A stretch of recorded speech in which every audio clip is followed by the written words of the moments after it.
Welcome to Albinism Talk with Marvelyn, with your host Marvelyn Green. Before I introduce you to our amazing guests, please follow Yell for Change on all social media platforms and please subscribe to our YouTube channel. Also, if you'd like to be a part of the Yell and Yellow campaign by sending your yellow pictures for Albinism Awareness, please DM us on Instagram, Yell for Change's Instagram page. All ethnicity and ages are welcome. Without further ado, without further ado, we have a guest in the room, all the way from Massachusetts, United States. He is an author, entrepreneur, and a self-made millionaire. He is So, here today. So, ladies and gentlemen, I present to you Louise Rosado. Hi, Louise. Thank you for taking your time out with me tonight. Thank you. how you doing? I'm doing good. So, kind of just introduce yourself. I know I gave a little bit of introduction, but please, introduce your audience to the audience who you are, what you do, quote unquote. So my name is Luis Rosado. I'm 32 years old. I was born in Puerto Rico, and I currently live in Massachusetts, United States. I was born with albinism, and I own a couple of businesses. I'm an author. I published my first book January of 2019. I'm working on the second and third book right now as we speak. And I try to help other people with albinism because I know how hard it is to struggle and not be able to find employment and things of that sort. So I try to make other entrepreneurs out of us. If you can't find a job, make a job. That's why I tell everybody. Awesome. That's very inspirational. See, something that I would love to get into right now. So Luis, I'm gonna ask you your journey with albinism. So, you are a Latino with albinism, is that correct? Yes. Now I want to ask, normally I ask my guests this question, and I'm gonna ask you as well. So when you was a child, what age did you notice that you was different from your family members? It had to be like around probably like third or fourth grade. I was probably 7 or 8 years old.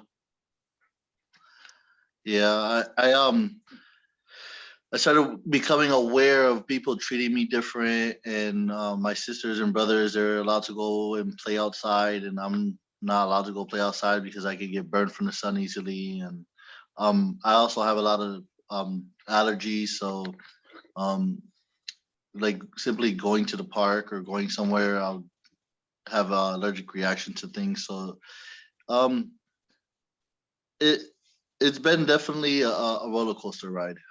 Um, Getting to know people and then finding out those people are not as good as you thought they were, and then having to move on. And it it's definitely a good journey. It's better to be busy than bored.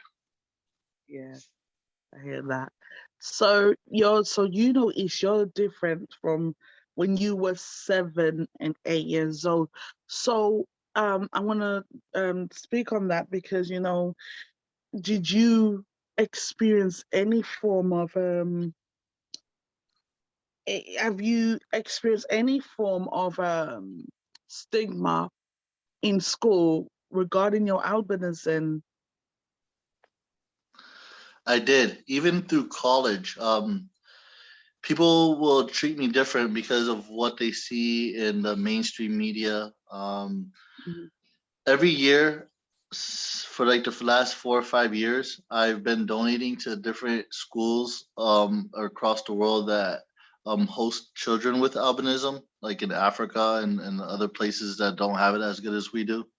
Mhm. And one year, during one of my college years, I was hosting a fundraiser, and I noticed that some of my classmates, some of them were interested in asking me a lot of questions to see what they can do to help, but then a lot of them basically try to make it seem like I'm using my disability as an advantage just to get ahead in life. And it's sad that people could think in such a negative fashion when you're just trying to do best for others.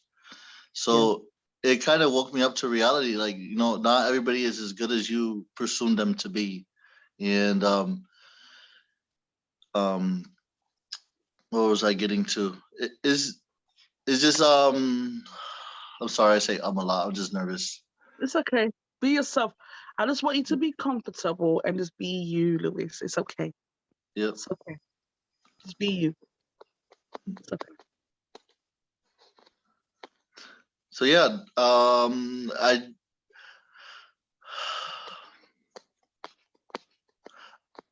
and YouTube, I have a video that talks about albinism and albinism awareness. Because on June 13th of every year, we try to take some time out to help others that are not as fortunate as we are. So I talk a lot about in that video about being more comfortable and more how do you say, be Like, more open. Yeah, yeah, how to be more open and stuff. Be more yeah. comfortable in your skin. Yes, love the skin that you're in. And that's one of the things that with Yell for Change is to empower albinism to love the skin that you're in. Okay, yeah, we can't change the fact that we're born this way, but it's about self-acceptance. And I did see your video actually. It's called I Am Who I Am, right? Yes. Yeah, I was watching that and I also shared it with my husband and I said, I gotta get this guy, he's so inspirational. Like, and by the way, I am the same age as you. I'm 32 as well. Mm. But yeah, but you're such an amazing person, Louise, regardless of the fact that society may have tried to ridicule you because of your albinism. The question that I want to ask as well. So whilst you was in at school, did you receive any accommodations, like for example, extra time in your exams, for one? And did you have a large print for your visual impairments, quote unquote? Any special accommodations as well? So if you want to include in this.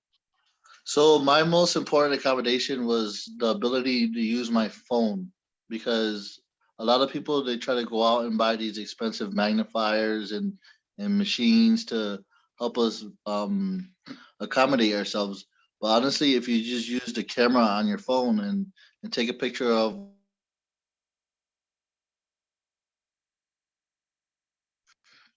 to read, or just zoom in. When I go to a restaurant or something, I just take a picture of the menu and zoom it in. When I'm taking a test or something, Yeah. um, some test places they didn't let you take your phone out because they assume you were cheating.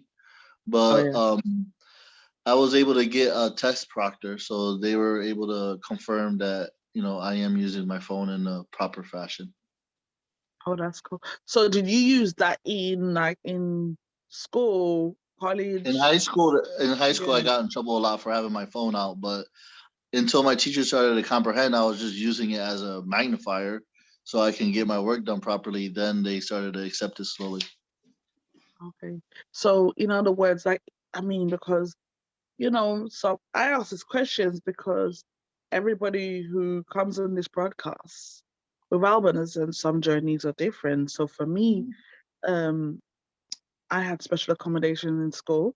I had extra time in exams, large prints for me, and also, well, I had like support teachers will come in for me and helped me with notes and stuff in the classroom. So they were very attentive with me in school. So when you in school, did you had the blackboard struggle? I want to find out from you. Did you I had a did. blackboard struggle? I did. But in school, I was always the one that talked the most in class because instead of being the quiet, shy person, I wanted to be the center of attention. If you're gonna look at me, I'm gonna make you look at something. You're gonna stare at me and talk about me anyway, so I might as well be the center of attention. True. So I always sat in the front of the class on purpose. If someone was sitting in my seat, I would tell them, "Hey, you better Yeah, go my sit somewhere else because I can see less than you."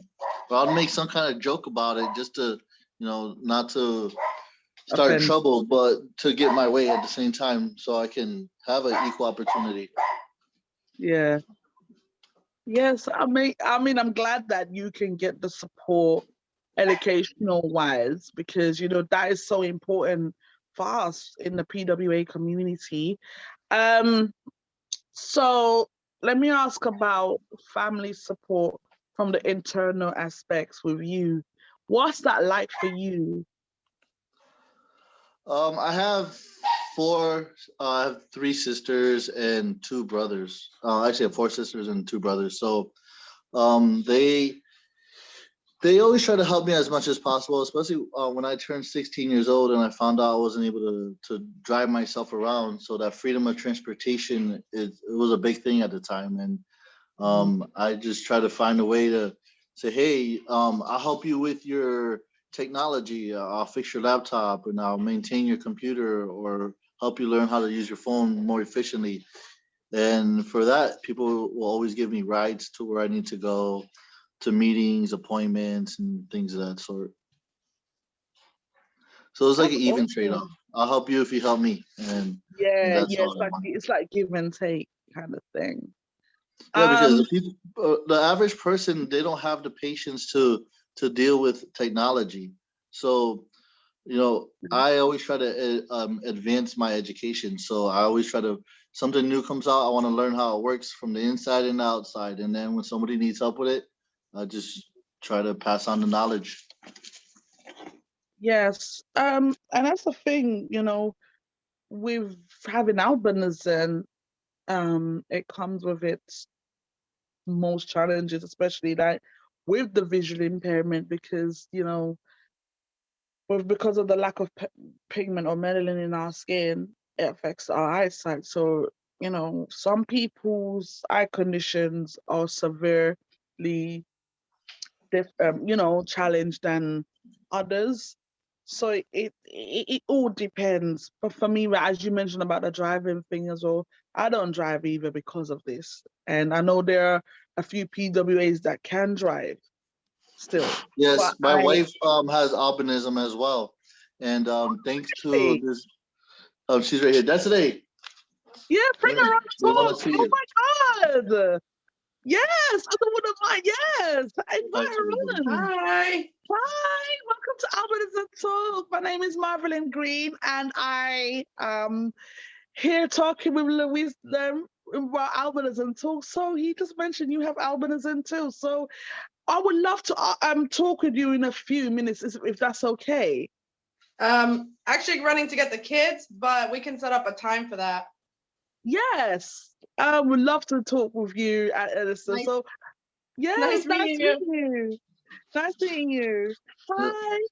She's one of the lucky ones that get to drive because here in Massachusetts we have a doctor in Boston who helps us with our visual impairments and new technologies that are coming Yes, into the market. yes, And in Massachusetts, there's a law that if you can see at a certain distance with your glasses, then you're able to drive. yes. And she was able to pass the test. So she's Oh wow. yeah, And you didn't, but it's okay. That's what we yeah, have it's Uber okay. for, and we have taxis and Yeah. accommodations to help us out. So it's okay. It's okay. There's something that I was stressed about. It's Oh my funny that you bring up goodness. taxis because I had a CNI dog for like about 2 or 3 years, a big Mm-hmm. German Shepherd. He was like about 110 pounds, long hair. And the yellow cab, the taxi service here in our city, left us stranded 2 times because of the service dog. Oh And wow. over here, that's illegal. So I ended up having to teach them a lesson, and yeah, it went it went in our favor. I don't have the dog anymore because he got sick. He Oh, was sorry to hear exposed that. to a deer ticks, Mm. and the medication was so expensive. It was like $3,600 for the medication, Oh, and geez. That's we a lot of purchased money. it. We purchased the medication and administered it to him. But then the following season, the following year, he got exposed again, and we were like, oh, we can't do this again. It's not going to be every year. We're going to have to pay $3,600 for medication. So I had to give him back to the corporation that sponsored him for me. Oh, Yeah, miss him sorry so to much. hear that. He went everywhere with us. We've took him to Vegas, Las Vegas. I've taken him on a cruise, and everywhere we went, we always get first class service because he don't fit anywhere else in the plane or anywhere else on the bus. But Mm. yeah. Oh, we got some guests stepping into the room. So, hi guys, welcome to Albinism Talk with Marvelin with guest Luis Rosado. Please to keep you reminded that this talk is recorded for advocacy purposes. So kindly just keep your mics muted and videos off. Only Luis and myself's video should be on at this moment. Thank you so much. Next question I'm gonna ask you now is the time to ask you about your book, your first book. What inspired you to write your book? And In the video that I released in like 2017, I started talking about writing my book, and I started writing it because I noticed that there was a lot of other persons with albinism in my community, and they were struggling a lot. And I can't sit there and hold each person's hand and guide them through life. So I figured if I make a book and distribute that book amongst the people that I know, then I can, guide them through life a lot more efficiently. I don't have to be there. They could just read the book and know what I know, and then potentially pass on the knowledge to another person that they know. And it worked out pretty good. In the first year, I sold 400 copies on Amazon. congratulations. Thanks. Oh wow, that's amazing. You know what? Even if you sell one copy to a 400 copy, you're making a difference. Yep, And those complain. thank you for sharing that with me on Albinism Talk, because you know something that not many people, even not just in the albinism community, to write a book, it takes a lot of work and commitment and discipline. So for you to share that with me today, I want to say thank you for that. Um, Another It took question I me want to. 4 years. It took me 2 years to write the first book. And when I started writing the first book, I started writing 4 books at the same time. So the first book took me 2 years, and then the other three I'm still writing. So the third one is gonna take me.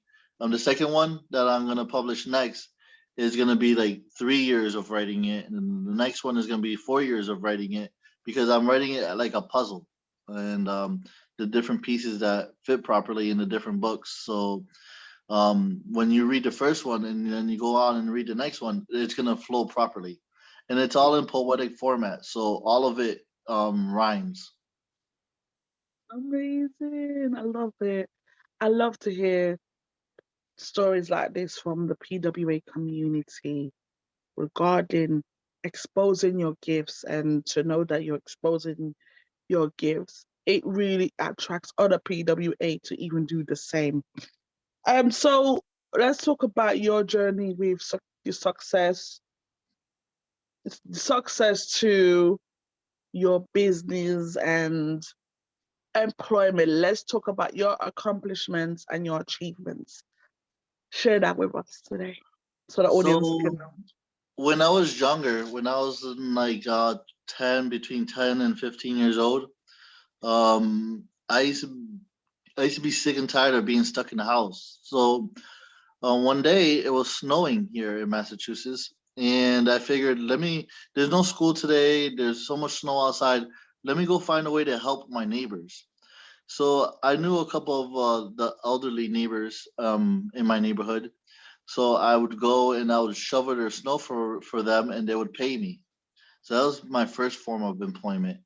And then throughout the season, in the springtime, I would help them with yard work. In the summer, I wouldn't do much in the summer because of the sun, but and Mhm. then in the fall, I would help them pick up the leaves and things of that sort, feed the birds and take out their trash every week. And then when I started getting into like between 16 and 18, I tried to find employment in different places. And we have this park called Six Flags. Do you guys have a Six Flags over there? What's that? It's like Six Flags. It's like a huge amusement park. Oh, I think I've It's, heard of that. I may have seen it, but the name may be different. yeah, Maybe it's it's like another Disney. They have them in multiple countries. oh, Disney. Oh, yeah, yeah, yeah, yeah, yeah, yeah. Yeah. Well, it's another form of Disney World.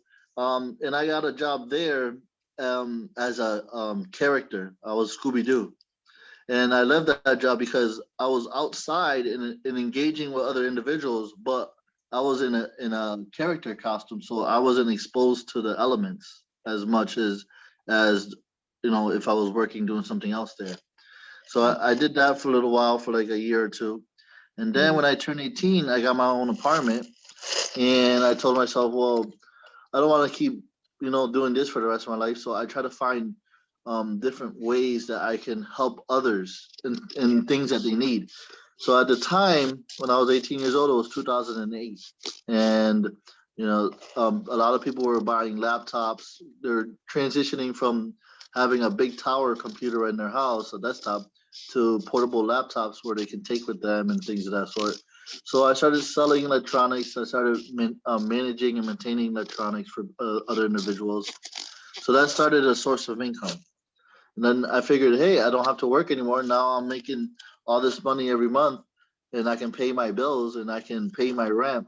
Let me see what else I can do to help. So then um, I started another business selling coffee and tea. And that was through a franchise that I purchased when I was 20. And then when I turned 22, I bought my house that I live in now in 2012. So from there, I bought two more businesses over the years. I sell solar electricity to individuals, not the panels that you put on your house. We have a couple solar farms in our area, and the company that I bought a franchise from, they own the farms, and we sell the electricity to other individuals. And I started another business recently for a media group, my YouTube channel, where I share my knowledge through video, and my books that I share my knowledge through text. I also have audio versions of my book as well, because some people tell me, oh, I can't see the text. Well, I honestly can't really see the text either. So I took a TTS application as a text to speech reader. I uploaded my book to it, and I have copies that I give out for free to people who either don't want to or can't purchase it. Because I figured I made so much money off of selling it, I can just give enough away for free, and I won't really miss the money. That is just amazing. I mean, that's a lot of accomplishments. The fact that you had your own businesses since you was like 18, no, correct me, like 15, in your early teens, then your early teens, I would say, and then to reach where you are now, that is that is a big accomplishment for you. And I'm sure them times you struggled and you feel like, why am I doing this? But I look at it as, when you do something that you love, the income will follow, if that makes sense. Yes, definitely, because I know too many people that the average person, they go to work and, oh, I hate my job. I don't know why I do this.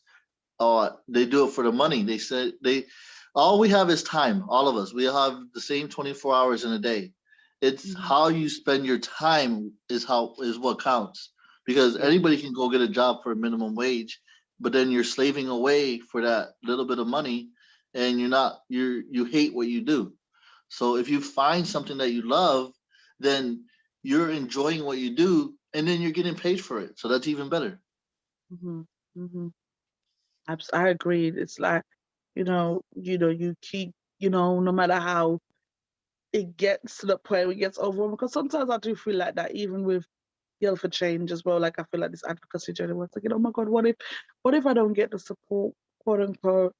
But then I look at it as, it's not about me.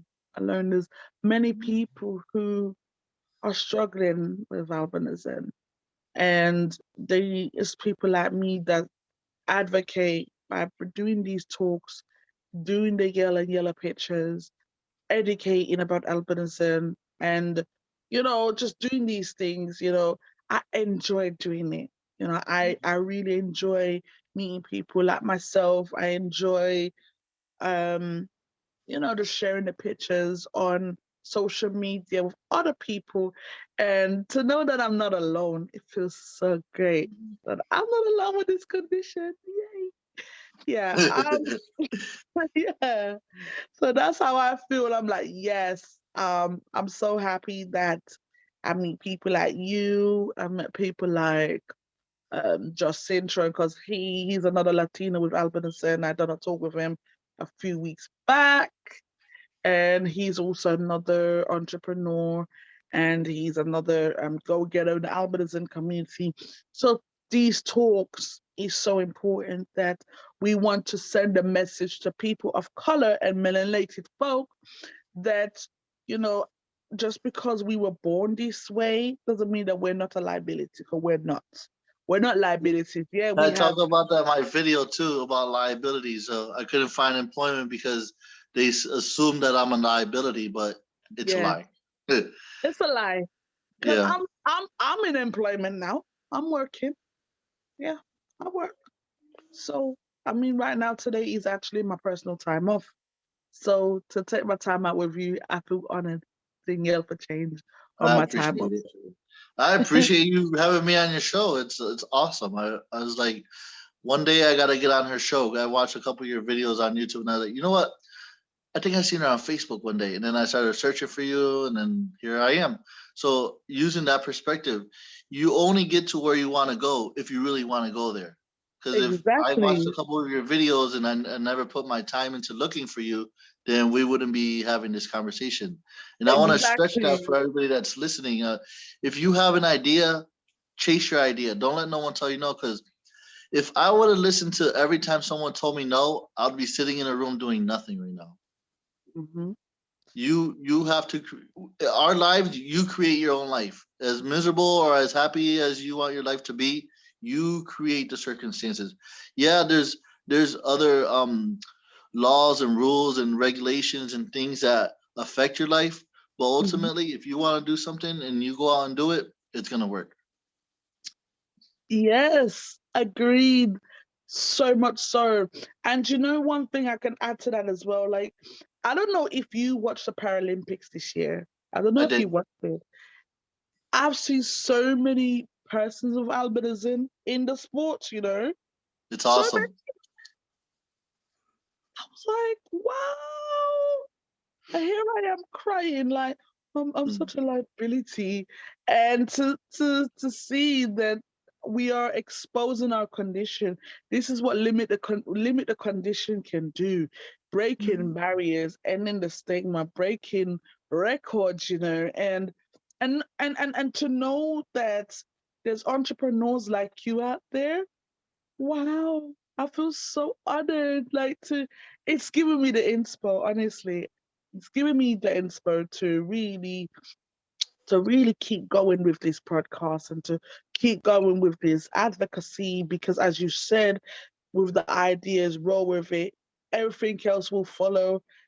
And I'm so grateful that I can be a host of this platform to really speak with other people like yourself. One of the things I want to say as well for those who are in the room is that albinism affects all ethnic backgrounds. So for those who missed out, Louise is a Latina with albinism. So, and I am a Black woman with albinism. So I have two Black parents myself. So they're born normal, but for some reason I came out different. And I just You want were to educate. chosen. You were chosen to lead. That's why you came out different. Thank you. I appreciate that.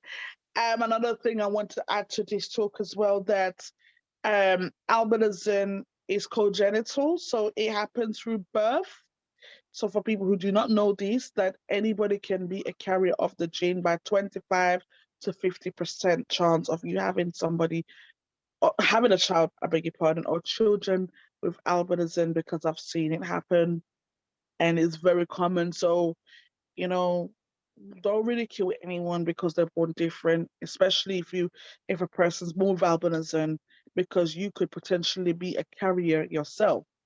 And that's one of the things about Yell for Change is to educate parents and to educate families or community that albinism, it's genetics.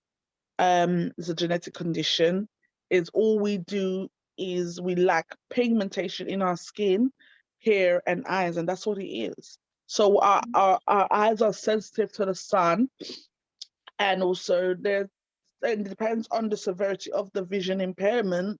Some people do walk with a cane. And I'm Yeah. so privileged that I have never walked with a cane, but I had training here in school with that my vision, how to cross the road and so forth. I've never had a cane.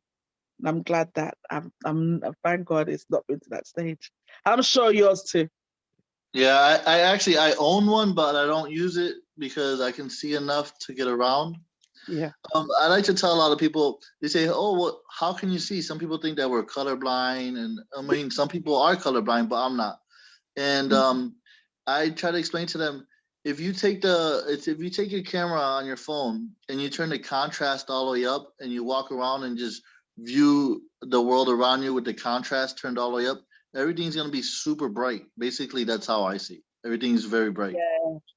Yeah. Um, so moving on to the next question. So, Luis, we're gonna talk about the myths with albinism now. I don't know if you are aware of it, and there's a listener in the room right now, and I promise she'll probably jump on this when the floor opens. Um, we're gonna talk about the myths in Africa. What do you think of the myths? What's going on in Africa I regarding talk about album? that in my video too. I do it. I talk about that in my video that people take advantage of situations um, in such a disgusting manner. They try to say that persons with albinism have some kind of witch powers and things of that sort. It's not true. We just lack a gene. That's all. That's it. That's all what makes us different. We lack a gene that gives us color, and Yeah, the thing yeah, that bothers me a lot is they do it for the money. But honestly, you're gonna take another life for currency that's gonna disappear, or for a false promise that you're gonna get luck, or whatever it may be, more currency, and that just shows you how sick-minded other individuals can be.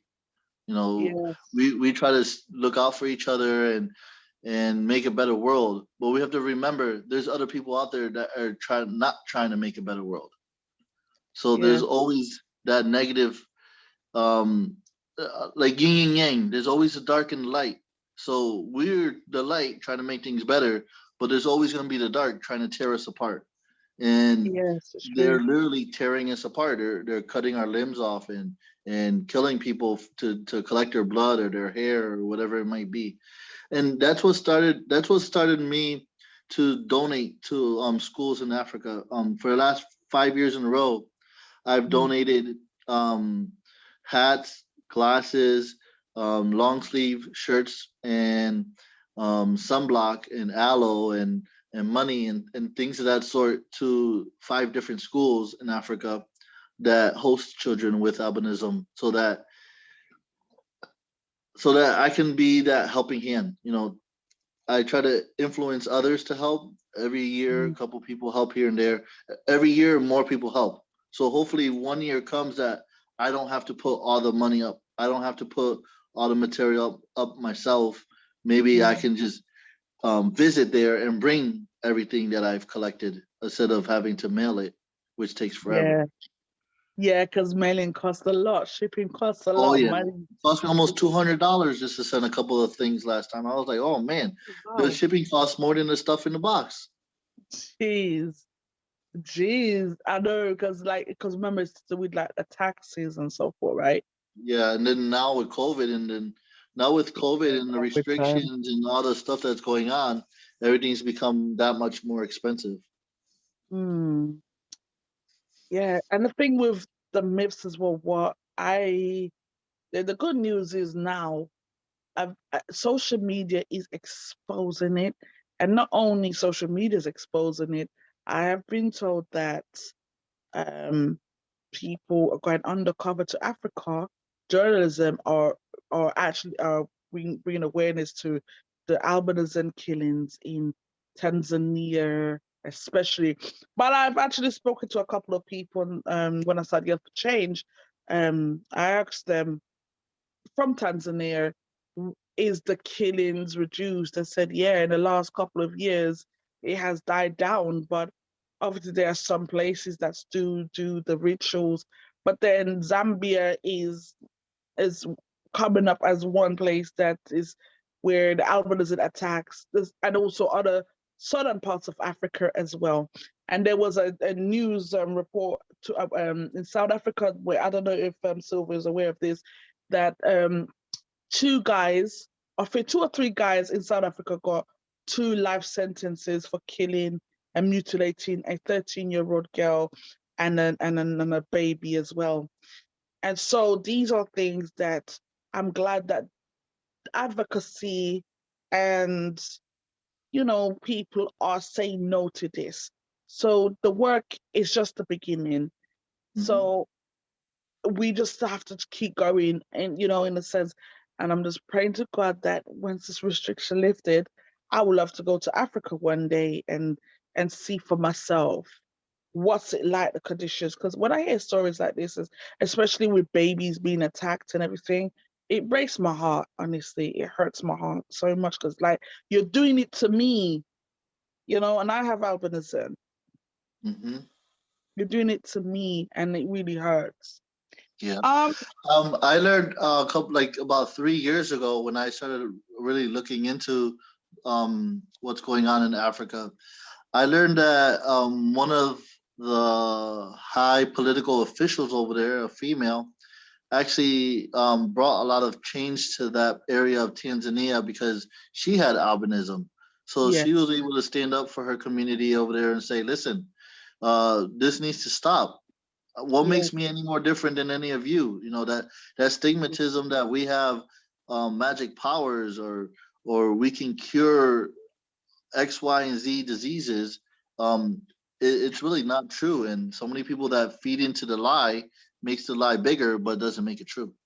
it's true. And then you mentioned about disease, and one of the myths that they talked about was people rather than we cure AIDS and HIV. I'm like, say what? Hmm.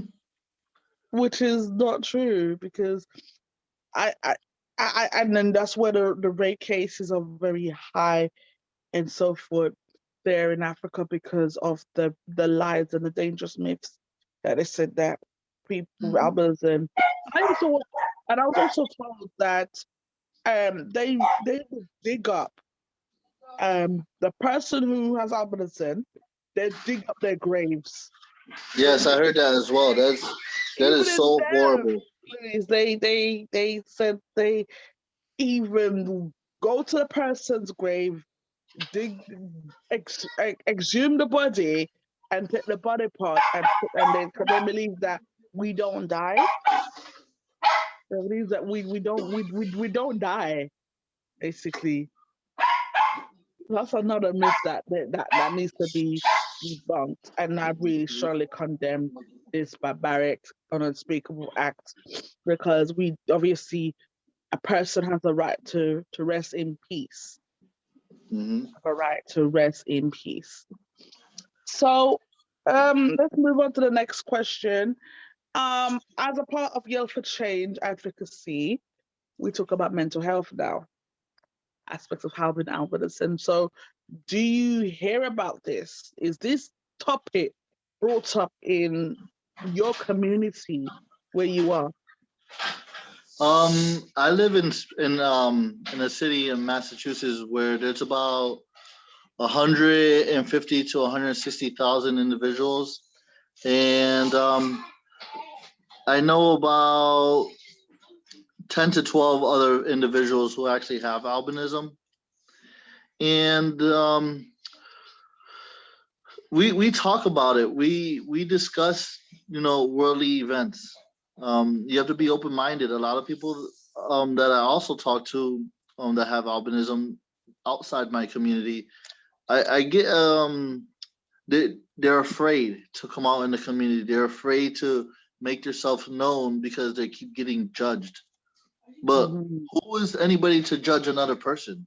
You know, Right. and once you tell yourself, I'm gonna be who I am, and not letting Mhm. nobody else change me, that makes you a lot stronger person. That makes you become an advocate like you or myself, who try to help others with albinism come out of their bubble, break out their shell, and say, well, I can be a beacon of hope, or I can be a new wave of change in our community, and not only our community alone, other people that how do you say, they're ignorant to albinism. They Mhm. lack a knowledge of what it even is, or how they personally can be affected by it. Um, just by teaching them like you are now, it changes a lot. Like you said earlier, you tell one person, that person tells two and tells three, and next thing you know, you have 10 or 20,000 people know something that you started one person with. Yes. And if you reach one, then you've done something, right? In the midst. And obviously mental health is a big thing in the albinism community, because a couple months back, no, yeah, what, yeah, this year's International Albinism Awareness Day, I was one of my friends. She is a campaigner for mental health awareness, and we spoke about this, and um we spoke about albinism with mental health, how it affects, because of the stigma that goes around mental health, with regarding the rejection, stereotype, discrimination, quote unquote. And I think in the albinism community, as you said, that we try to help another person, but I think that we need to kind of, as our individual selves, we need to kind of like take the first step of getting the help that is needed to really not suffer in silence anymore, Hmm. if that makes sense. Yep. The depression. Depression really kills. It's an Yeah. invisible murderer. Yeah. You- Suicide is high. Yes, it It's is. high. And even people that are just, they don't believe they're depressed, but then again, they don't go anywhere or do anything because they're trying to not be judged. That that can really hinder your life. If I would have stayed the way I was going when I was younger and Mhm. hide away in my room, I would have never achieved everything I achieved so far. That's amazing. And that's the message that we need to get out there to every PWA that is struggling with self esteem, depression. You know, don't be afraid to ask for help. And also, there's other people like us that knows the struggle, and we can help you as well. You know, And one of the things with mental health as well, like, because there's such a big taboo around it, and a big stigma around mental health. Um, some people, not just in the albinism community, but just general, people don't want to talk about it because, as you said, people, you're scared of being judged. Not only that, I think also fear comes into play as well. So either being fearful, or you feel that you're going to be judged by speaking about mental health. But I think it's okay to say, you know what, I have a bad day, I'm feeling like crap today, but it's okay, because you're not going to have good days all the time, and that's Hmm. life. It's like a roller coaster. Sometimes How it's do you like have a good day if you don't have a bad day? right, exactly. So You that's have to have something we a. have. Of course, you gotta go through. Sometimes, I'm not gonna lie to you, when I'm at work, sometimes I feel like, oh my god, why am I here? But you think about it, it's not even so much about the money for me when I go to work. It's about experiencing something different, being productive for myself. So I'm not here for no one else. I'm here for me. You know what I'm saying? Mhm. You know what I'm saying? And sometimes the mental strain of work, sometimes I have to kind of come with distractions and to really distract myself and think, okay, let me think of something to really take my mind off the negative energy that goes around. And that's what you have to do. Sometimes you just have to improvise in yourself and think, okay, let me try this method and see how it will go, and quote unquote. So yeah.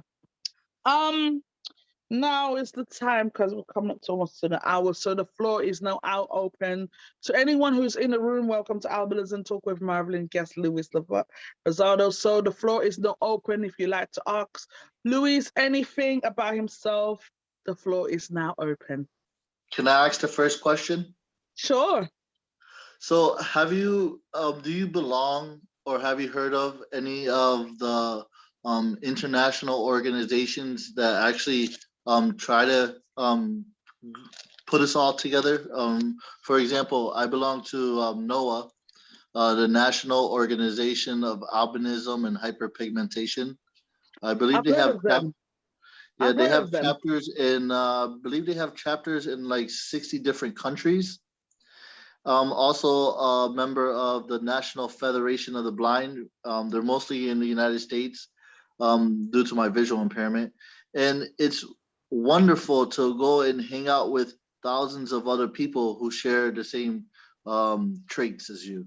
So if you're in this community and in the chat or in the stream right now, and I highly recommend you look into one of those organizations and see if they have chapters in your area, because they get together and they share their experiences and they host events like bowling or mini golf or things like that, just so you can get out in the community and break your shell.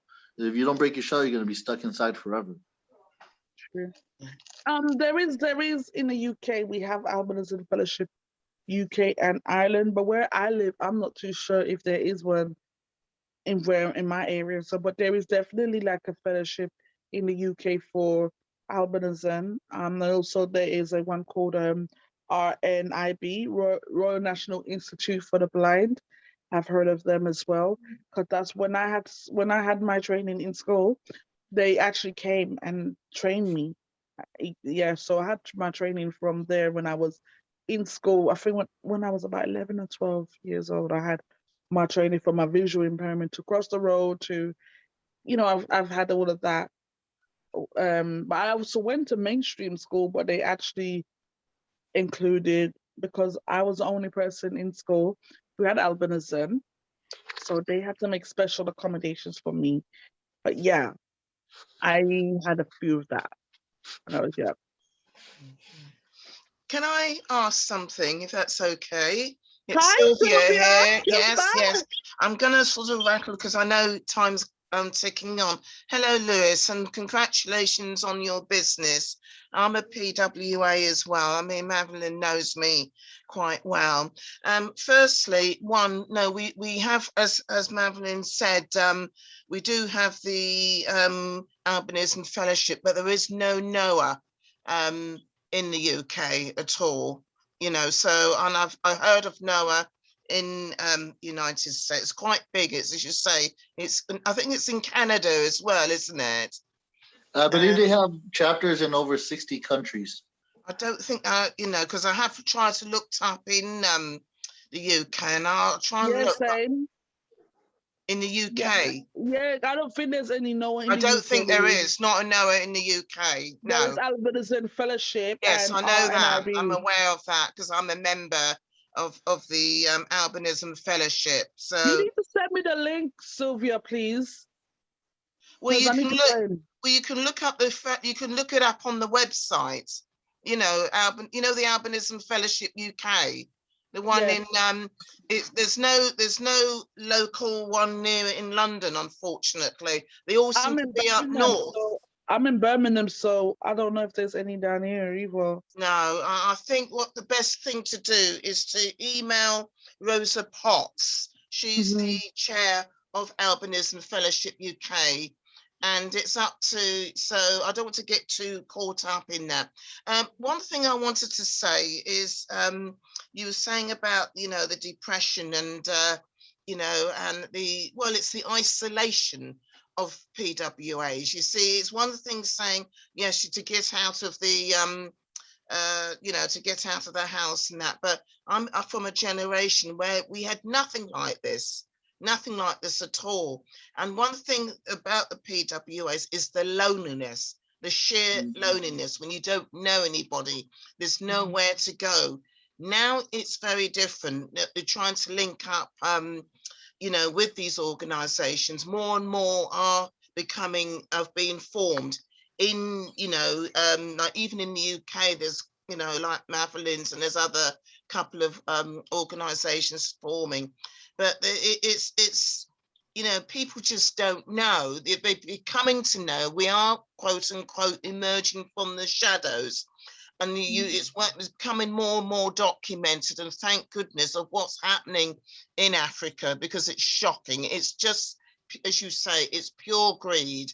And what makes me so cross, they go on about Black Lives Matter. They point a finger at, you know, what others was doing to them, and yet they turn 180 degrees and do even worse to people who are fellow Africans, but they're just born with white skin. So it's a hypocrisy on steroids. You know, it really is. And you know, we don't have to sort of to go in with a lot of, it's just pure wickedness, like you said, Lewis. It's sick and it's twisted. You know, and I was also intrigued, I think Madeline might on this, that there's a lot of famous talk show hosts, you know, Black, African American, British, and they talk about everything about Black people under the sun. They even interviewed royalty, but I have yet one ever, as far as I know, talk about albinism. True. I don't think there ever has been. You know, these top show hosts, they go all about white skinned people, you know, light skinned Black people versus dark skin, about the slavery and all that. It goes on and on, but they have never, as far as I know, spoken about albinism. And I'll tell you why. Because one, it's very it's a bit too close for comfort, really, because they can't blame outsiders. They have to blame themselves. Two, it's very hush-hush, it's an embarrassment, a very prickly subject, you know, and I think these are one of the reasons why. And that's why I'm very, very, not to be cynical, but I don't like hypocrisy. And what goes happening in Africa, you said Tanzania, well, it's Zambia, Malawi is another really dangerous, there's a lot going on in Malawi. You said, right? You know, Malawi. You said, and Sub-Sahara Africa. It's the whole of Sub-Sahara Africa. It's just that we know more about the Tanzania because of their wonderful charity. You probably heard of it, Under the Same Sun by Peter Nash. I've donated to them. Yeah, I do as well. I do. And they do amazing, you know, and our fellow, she's just stepped down, IK Aero, he was our envoy, you know, at the time, but we've got a new envoy now, you know, really working hard to really bring this to light. And it's interesting you were saying, Madeline, about the journalists going undercover. We need more than that. I was hoping that one day a panorama, you know, it's a sort of a docu, like BBC, you know, BBC would go undercover, because they would really knock it. You know, I was thinking of writing to them, to the BBC or somebody, and say, look, because it's well known now, it's been in the papers, TV crews have gone over there to embarrass these countries like Malawi, especially Kenya, Tanzania, you know, because they need to be exposed. They have to be exposed. Because this is going on too long now. And it's gone on for centuries. It's gone on for centuries. Too long now. It's too long. Know, and these same people who go on about Black Lives Matter and racism, and yet they're even worse to what they do with people with albinism. Well, there you are. I can step down from Mount Olympus now and let somebody else take their. I gotta say something about that. I believe if we all start working even a little bit harder, working together to start more organizations, but not new organizations, expanding on the ones that already exist. For example, you guys reaching out in England and London to the organization out there and asking, how can I start a local chapter in my area with your support? And then you were able to reach out to all the persons with albinism or visual impairments in your area, and not only them, people that don't know what's going on, you can reach out to them as well, because persons without albinism, a lot of them never even met a albino person before. They don't even know that this whole sphere of trauma is going on. I talk to a couple people sometimes, and they see me with my white skin and my white hair, and they ask me, "What race are you?" I'm Latino, I get but that too. you know, and it's I like, get that as well. yeah, and only we have to be the ambassadors for ourselves. No one's gonna step in and say, let's help this group, let's help this group of humans, because we're all equally human. No one, we're like the handicapped kids on the back of the bus. No one's gonna come to the back of the bus and ask us, do you need help to wherever you're going? We have to stand up and say, this is where we're going. Treat us with some dignity, give us some respect, and let us move forward in a more positive manner, in a more equal fashion. Yes, exactly. And this is where networking really comes to the fore, where not, nationally and internationally. You've probably heard of the GAA, the Global Albinism Alliance, where it's just been set up. Well, it's been set up over a year now, and they're collating data from all the organizations all over the world. So it's globally, nationally, and regionally. And so they can link up and support, particularly those like the organizations in Africa where they really need support, because there's quite a few out there. Because recently I was on a webinar. It was in South Africa, very famous, the University of Human Rights. It's a very well known, and they had the IKI Aero and our new envoy. And what was coming out there, they were saying that the organizations in Africa have been threatened because they are lobbying these governments out. Yes, they've been threatened by the people because they're telling, the world what's going on social media. And of course, you've got to remember, it's embarrassing. So-called. What is embarrassing? Exactly. And They they don't don't want like, their, they they don't don't want their like dirt to it. come And out. that's why, like you said before, Lewis, it doesn't matter how we try and be the light, there's always the darkness trying to tear us apart. And this is a war. It is like a war where we really have to stick together, all of us, in our regional, nationally, and internationally. We're very small on this planet. We're one of the most marginalized, demonized, people on earth. We really are. A couple of years ago, I'm very into politics in my area, and I noticed that for Albinism Awareness Day on June 13th of every year, about 2 years ago, we had an envoy go to the United Nations and express to the world what we're doing.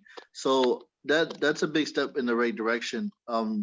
The United Nations is one of the largest world bodies, and if they comprehend and they acknowledge that we exist and we need their support, hopefully they can send envoys back to their own countries and stop some of this inhumane, some of this barbaric actions that's going on.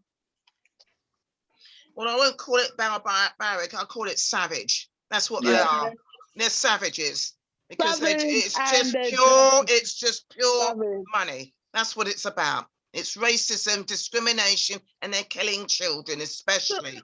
So you just mentioned racism, yeah, and let me just add to that as well, Sylvia. You said about racism. It's like double racism for us PWAs. Yeah. It's like a double racism, even though we're Black or Latino. it's like a double racism from our own kind. And that's Yeah, what that's makes the worst. That's That the hurts the word, that's worst. the yeah. worst. That's the worst type of racism you could ever feel from your own kind. And And they will then, never know that because the only way for us yeah, to feel this pain is to experience it. And you're not gonna have a person of color go against another person of color and then argue about no, that same color. It's not yeah, No. gonna happen. yeah. Mm. And then another thing as well, where your own is saying, I've had this experience myself where I've been told, why are you trying to act black? You're a white girl, you know? That's I've happened to had me. that. Yeah, And I've had that. I've had, why are you trying to act black and you're a white girl? And then hang on a minute, can't you see my features though? Look at me carefully. I'm a black woman. But then it's like, no, you're not black. Your skin is white. But then it's like you can't win with them if you try to educate. Mm. So that's where I'm sure Louise can agree with me on this one, where the identity crisis, as I said, with the mental health aspects of having albinism, is that we struggle with finding our own self-identity crisis because of the ethnicity and stuff like that. Yep. And that's a big thing in the albinism community, knowing, okay, like for example, Sylvia, you know, in the UK, when they ask about our ethnic origins, right? And for me, I got in trouble with my granddad for saying this, and I got in trouble. My granddad gave me the look. I was so scared. I almost wet myself, guys. I put on the form white and black Caribbean, and I had no knowledge of albinism. This is me, my little 12-year-old self, did not know about albinism. Okay. So when it said ethnic background, I put black and white Caribbean because I'm looking at it, okay, my skin is white, but I know I'm a black person. My granddad said to me, no, you're not white, you are black Caribbean. So from that moment on time now, I said, okay, I put black Caribbean, but I still had this confusion in my head that, okay, my physical skin don't look black like yours do, you know? And when I went to school, and that's how I got to find out, because none of my family, some of my family members did not educate me, but albinism. I learned this from the Royal Institute of the Blind. They came in because my teacher, a policy because of my case, our NIB came into the school, and as a lady came in and she explained to me what my condition was. She told me that you have albinism. No, no, what is that? So you have albinism because Good. you have to sit in the front of the class. And I said, oh, it makes sense now because even though you have black parents, but you lack melanin in your skin, hair, and eyes. So that's the reason why. So these are the things that I had to go through, finding myself, understanding my condition, and it took me some time to understand albinism myself. And up till now, I'm still learning about my condition, and I'm embracing it. And you know, I've had my fair share of the ridicule myself. I was bullied by some family members. I have no shame of sharing this with anyone. Some of them did not want to walk on the side of the road with me, Sylvia. I'm being dead serious. Okay, But I know. can I say something? Look, you see, I'm probably more than twice as old as you two. So I'm Yeah, going back. Can I just say, please, yeah, that sure, from problem. the 50s and 60s, 70s, Yes, we don't have what we have today. And yes, I know I sound angry, but I've had 50 years of it or more. 50 wow, years, and probably more actually. So you can understand, the constant questions. You feel that you have to they treat you like your public property. Where are you yes, from? Where are you born? And I think, well, look, yes, it's none of your business, not in a hostile one. Why do I feel I have to owe them an explanation? As if they demand it, you owe, and I'm sick of it. I am tired of yes, it. Yes, you can, now it's all coming out about, albinism more. But yes, I've had the ridicule, and and yes. it does, of course, it affects you. Of course, you get depression Of because course, they are nasty remarks. people you don't even know, or they know me, and yet they feel they can treat you as if you're public property to start making snide remarks. I always call it the 3 L's and the 2 J's. They look, they laugh, and then they label. Then they act as judge and jury in the space of 30 seconds. So they sum you up like, you know, some public property and say, oh, she's mad, bad, and sad. And they don't even know you. And yet they feel that they can sort of put labels on you, act as judge and jury, as I said, and people you don't know, and they are so rude. I don't like rudeness. I'm the old-fashioned type. They are rudeness. Not to cut you, Sylvia. First of all, let me just tell you that I obviously Louise and I can agree on this one. We want to say thank you for paving the way for us, PW younger generation. We want to thank you for that. You know, we know it must have been horrible. Yes, it was. For your experience, and we want to say thank you. You know, and I from me personally, I want to say, like, you're a beautiful woman, and even though I haven't seen your face or whatnot, but by the sound of your voice, you sound like an amazing powerhouse. And I always tell you this, Sylvia, that you are an inspiration to us generations after you. So even though you went through all of that, you know, in the 60s and 70s and whatnot, you have actually basically paved the way for us younger generations of PWAs, so we can use your story from an older person aspects and say, listen, this is an older person saying that they face the ridicule. So what we have faced is maybe nothing compared to you, because I know I read up the story of Yellow Man in Jamaica. So, and I read his story on Wikipedia that his parents abandoned him. They threw him in a That's right. bin. Yeah, that's very common. Because of his albinism. His own family members disowned him because of his albinism. So people like him and people like you who really paved the way for us, younger generation. And now is the time for us to really, and there's so many PWA children right now that's coming after me, coming after Louis, you know, more and more people, my age group as well. And it's about spreading the message that you need to come out of your ignorance and educate yourself and say, look, albinism is not what it is. It's actually a condition, which is something that you can't catch like a cold. It's not something you can catch like COVID or whatnot. It's lack of pigmentation. That's what it is. When you lack something, it's a deficiency. It's like something faulty.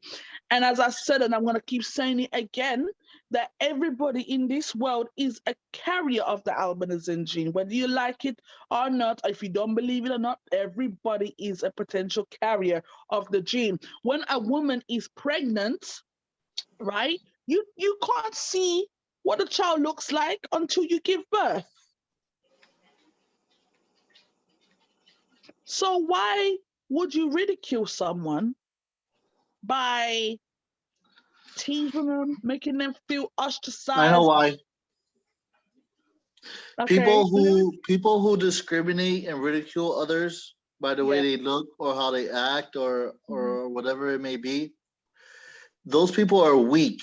They're in pain. They're hurting inside. They're ignorant to the fact that we are equally human, but they don't know how to express their pain. So instead of asking positive questions, how does the albinism affect you, or what can I do to help you make your life better? They want to be evil and negative. So they take their anger and their pain that they have inside themselves and they project it upon us.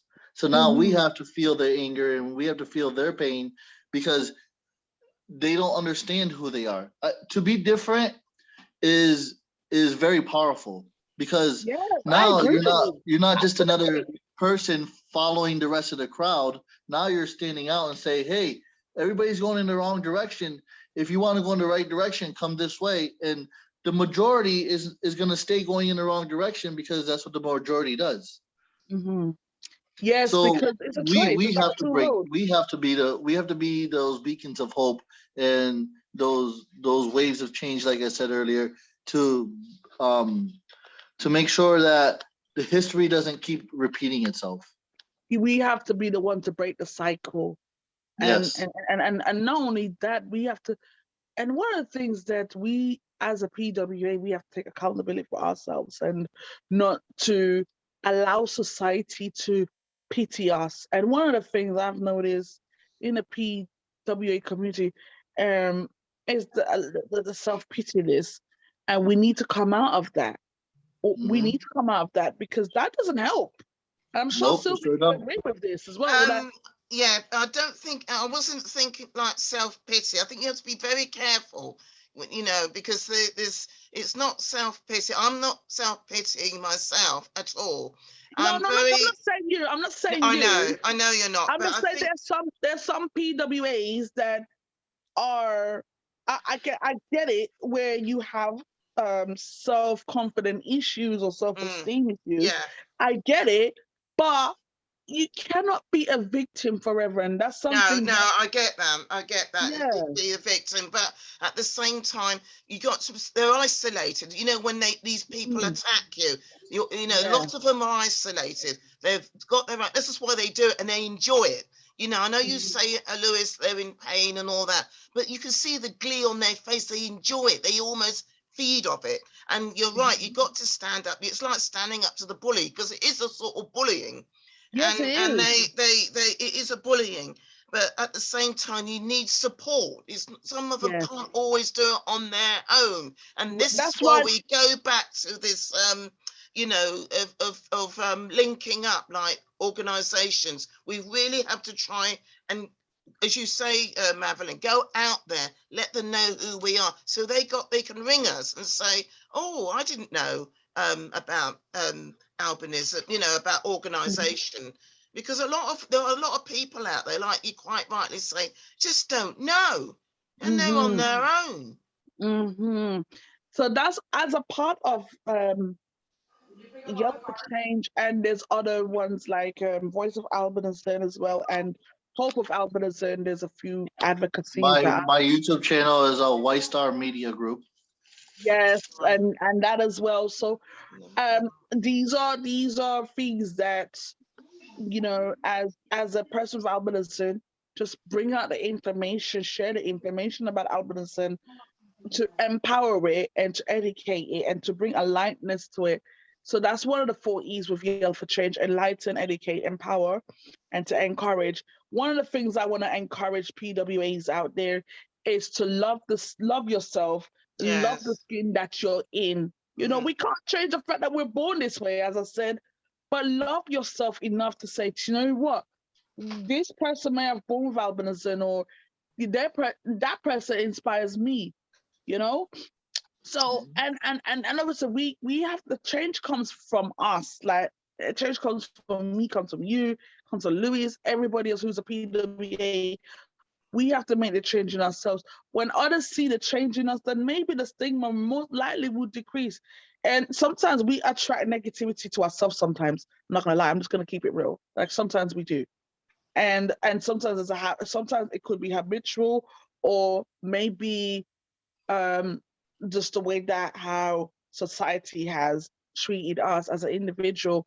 But as I said, the change comes from us, and we have to really like work, and it takes process, and nothing happens overnight, and it takes time. But we have to work on our individuality and love ourselves and to embrace our condition, treat it as an asset, and just Yes. learn that uniqueness is beautiful. To be unique is a beautiful thing. I believe that disabilities disable people, so don't let your albinism be a disability. Thank you very much. That's a very good point as well. Like, don't let it be, don't let the condition cripple you. Don't let it cripple you, because that's one of the things with fear as well. Yeah, that's it. Yeah. because when, they instill yeah, fear in you. They really do. You yeah, feel and like, and yes, fear does cripple you. It does. yeah, It plays, and it's all in the mindset as well. It's your mentality towards. It's the mentality towards it, and that's one of the things we just have to encourage other PWAs, that don't let fear cripple you, because it and especially if you have dreams, you want to be something. And as Louis said, like, you know, if you have ideas, work with it. I never thought a year ago Yell for Change would bring me to you, to, PWAs like myself. And, it's at this advocacy started. And yes, like, I'm gonna keep going regardless, meeting other PWAs, learning their stories and their journey, and as I said, like, for people like Sylvia, you are a absolute powerhouse and an inspiration. We need people like you, older generations with albinism, to really help us younger generation to really share your journey. And I'm praying that there's more people like you that will come out, older PWAs will come out and to share their experiences and their stories with albinism, because it's important to educate. And don't treat albinism as a liability, treat it as an asset. mm, yes, yes. I think that is it. I mean, I know another person, Yemi. He's about my age as well.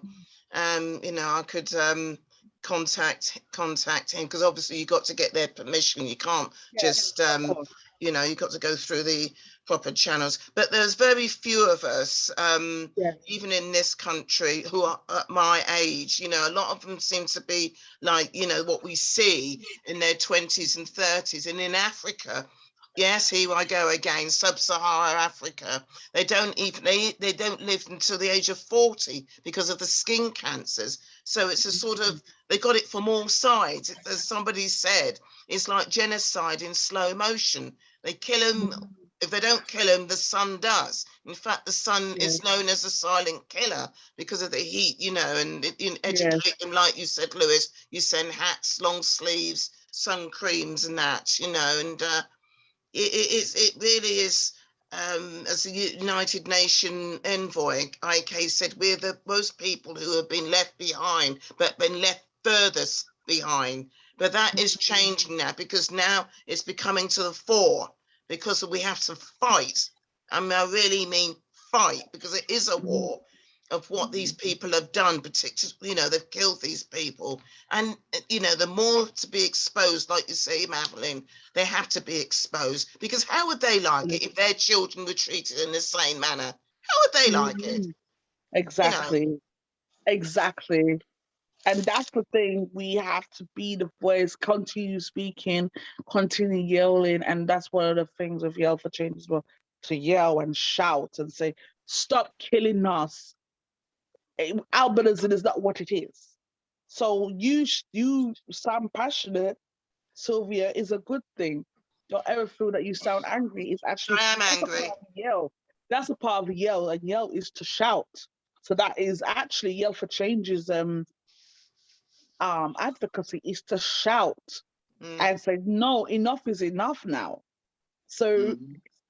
enough is enough. We cannot stand here and allow this savage, barbaric, inhumane act to keep happening, especially there's babies that are getting mutilated, killed, right, for black market purposes. And so all these, and not only that, adults are affected, and the fact that they have to flee their own countries for their own safety because of these dangerous myths. yeah, these countries need to be named and shamed, and this is what, like, Absolutely. Under the Sun, Same Sun, and many others. Standing Voice is another one, which is a British one.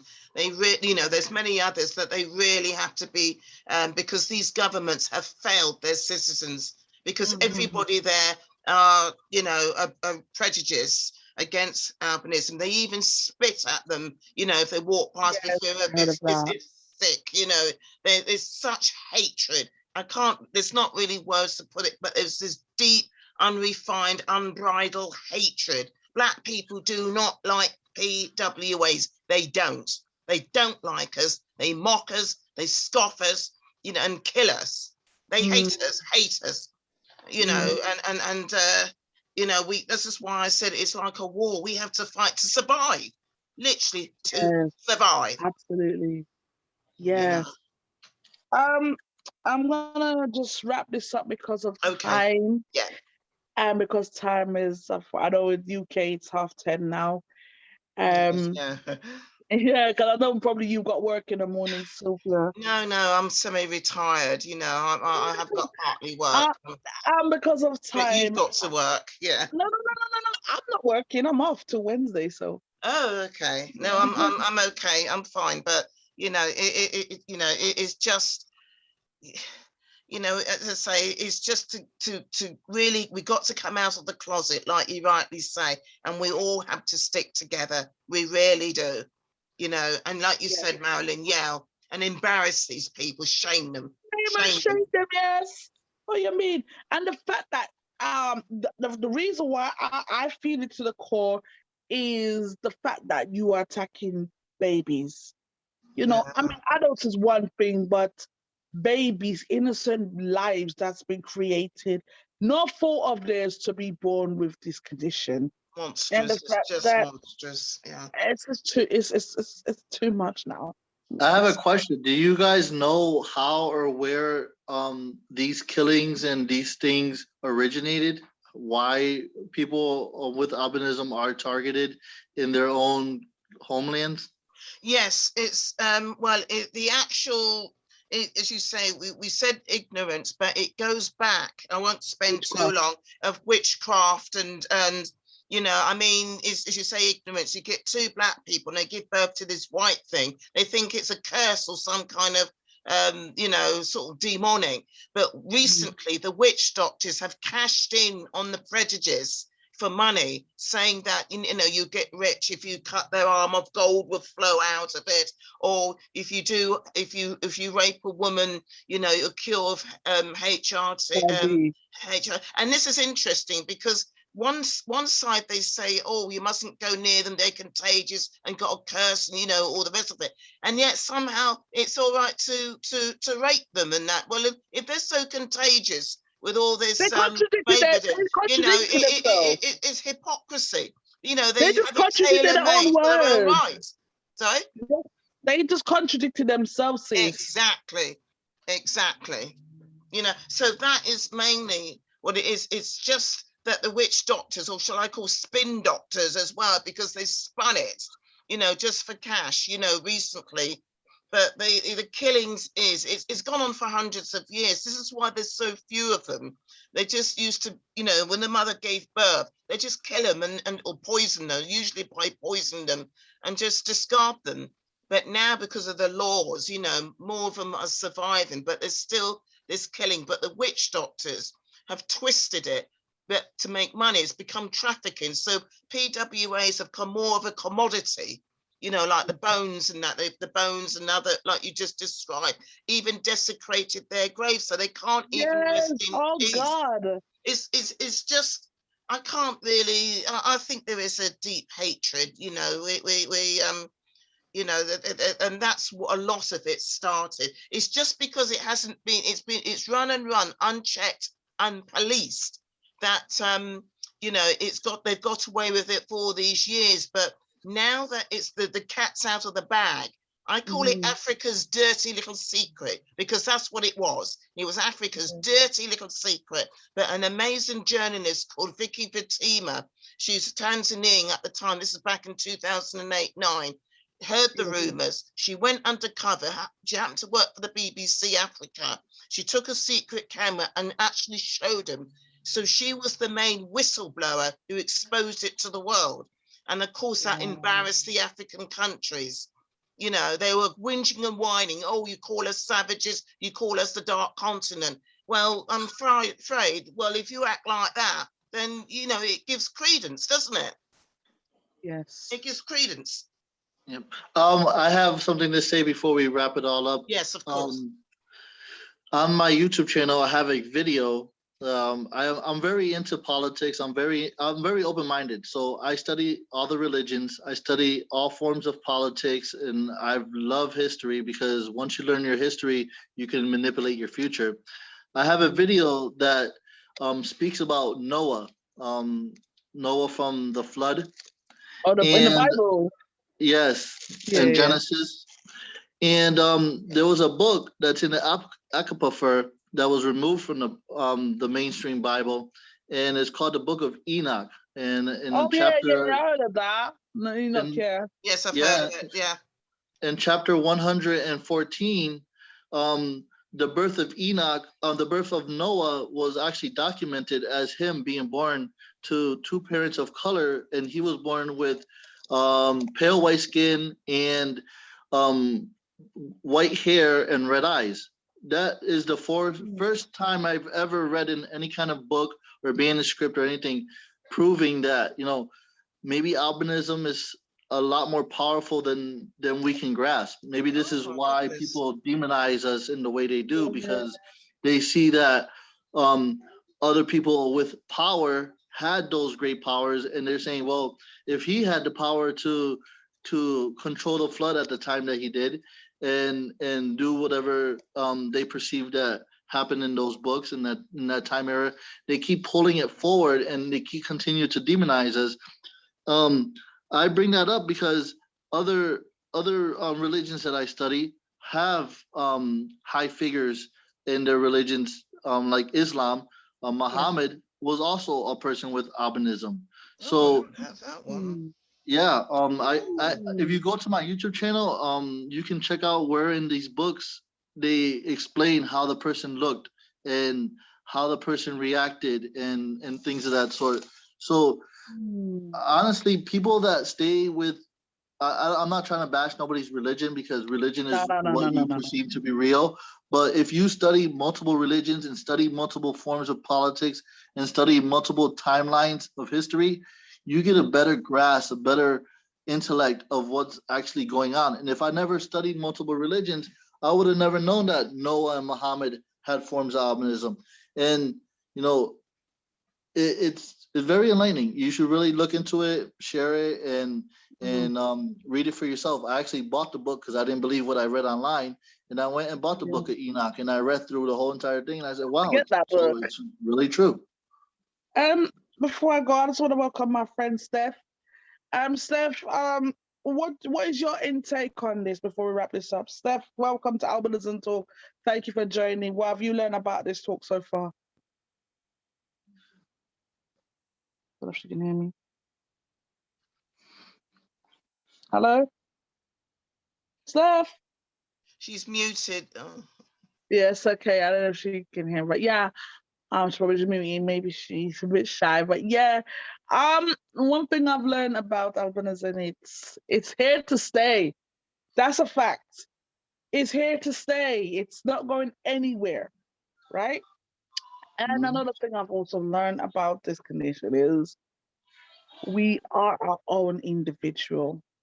And let me show you when I got married 3 years ago to my husband, I had a friend of mine. She was a person with albinism as well, Caribbean like me, and a lot of people came up to us and asked me and her if we were sisters. And we were laughing amongst ourselves. Like we laugh at it because we know full well we ain't related, but because we have something in common, we have albinism, and we just said, you know what? I take her as my sister, like she's a friend of mine and everything. But it's just the people's ignorance. Like just because a person is born with albinism, that doesn't mean that we are related. It's like saying me and Luis is related and he's Latino and I'm black. Or saying We me and are Sid- related. We all have one Father and one Mother Earth. Yes. Yeah. We're all Yeah, human. That's what yeah. humanity is lacking. Fellowship. We are brothers and sisters, no matter what country you're born in, no matter what religion, no matter what political background, no matter what what you believe, we only came from one place, so we are all related. We're a bunch of people living in the same house, fighting each other, destroying the house. And I wish that this world. I've also learned that if everybody was to be the same skin color or the same hair color, I think this world would be very much be boring. So, as I said before, uniqueness is so powerful, and to be unique is a beautiful thing. So, let's just one final thought from you, Luis. What is the message you would send out to the world to those who don't know about the condition? What is your message to them? My last thing that I want to share with everybody is don't be afraid. The only thing to fear in life is fear itself. And at the end of the day, there's nothing there to fear but fear itself. Because if you just get out of your shell and go and connect with other people, even if you just connected with one person, you connected with the whole world. Because in a way, we're all connected. Yeah. Don't be afraid and yell. Don't stop yelling. Thank you. So, Luis, is there any socials that you would like the viewers to follow you on? You can find me on YouTube, White Star Media Group, and you can find me on Facebook. I'll link myself. Well, you already linked me to this podcast. If you want, you can just share my links on the end of the video or whatever it may be. Yes, I will. I'll send you everything. Okay, thank you so much. Thank you to our audience. Thank you, Sylvia, for putting in your input in this talk. You know, it's amazing to have you on this platform. Sylvia, thank you so much for joining. Okay, yeah, that's fine. That's fine. Thank you. We need people like you to keep coming this platform. We need more people like you. So, guys, this is the end of Albinism Talk with Marvelyn and guest Louise Rosado. Please don't forget to follow Yell for Change on all social media platforms.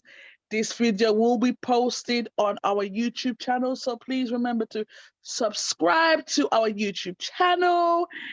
And also, as I said before, if you like to take part in the Yell and Yellow campaign, you're more than welcome to. And if you are a PWA or a parent who have children or a child with albinism and you'd like to be a part of Albinism Talk with Marvelyn, please get in touch via Instagram, Yell for Change Instagram, or email us at Yell for Change. So that's YELL, the number 4, change @gmail.com. Remember, Yell for Albinism. Together we stand, together we can. Thank you very much. Have a good evening. Much love. Much love, everybody. Much love.